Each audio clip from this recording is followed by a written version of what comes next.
the tragedy of Josh doesn't end there as well. They left him in a cabin when they know they were full of Wendigos. Can you imagine this? A distorted man who needed help, who was already betrayed by his best friends, decide to betray him once more, to potentially lead him to his death by leaving him outside. Leaving him when they know there's Wendigos. They saw those Wendigos for themselves and what they do to other people. And they decided to leave him there. Yes, they decided to go back for him. But that was too late.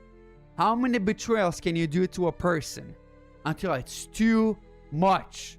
All the betrayals of his friends led to death.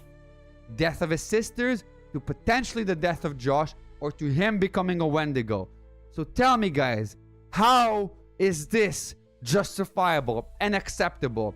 You guys are here debating about Josh's actions, but are not there to talk about how his friends led him to die, led him to become a Wendigo, led to the death of his sisters. Why is Josh singled out? So this game is not just about him. The Wendigos are there. His friends are also the evil in the story. So perhaps the true horror of Until Dawn isn't the supernatural threat we see in that mountain or the Wendigos lurking in the shadows. It is the corrosive, failed trauma caused by his best friends. They shattered his trust. They were once inseparable. And he had this heavy burden on his shoulder. And they decide that we will not address this. We will just continue our lives like nothing happened. And then, to add fuel to the fire, they decide to lead him to die.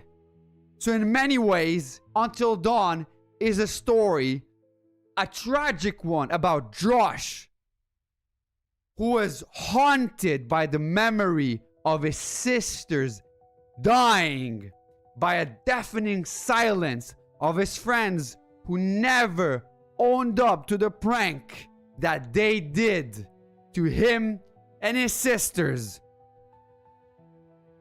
So now, I want you to look at his actions through the lens of grief, mental fragility, and betrayal. It becomes clear to me, guys, that Josh was pushed to a point where he genuinely believed that his gruesome prank was the only way to balance the scales. And we see throughout the game that he's not all wrong. How dare they decide to let him die when they killed his own sister? It's easy to label him as a villain, but the deeper horror in this is how much of Josh Payne was avoidable, how his death was avoidable. If those closest to him had at least acknowledged the harm that they caused, he would have never received the true justice that he received, who was his suffering that went unanswered. And to add fueling to the fire, they set him aside and killed him while he suffered of psychosis, and he suffered of a monstrous fate he did not deserve.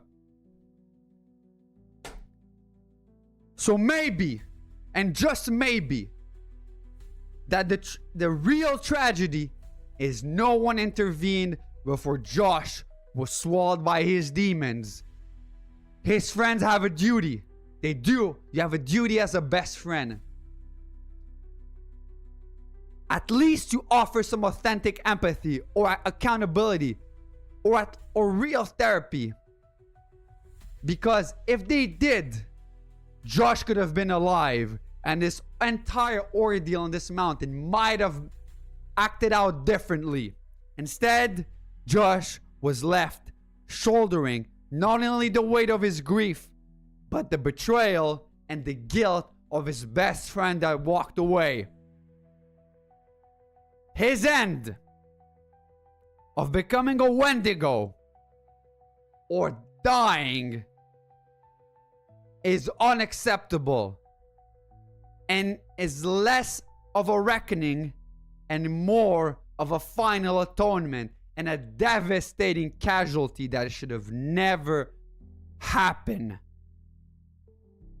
So if Until Dawn is about to teach us anything, and if this video taught you anything, is that the denial and the dismissal can be far more destructive than any supernatural terror and that mountain.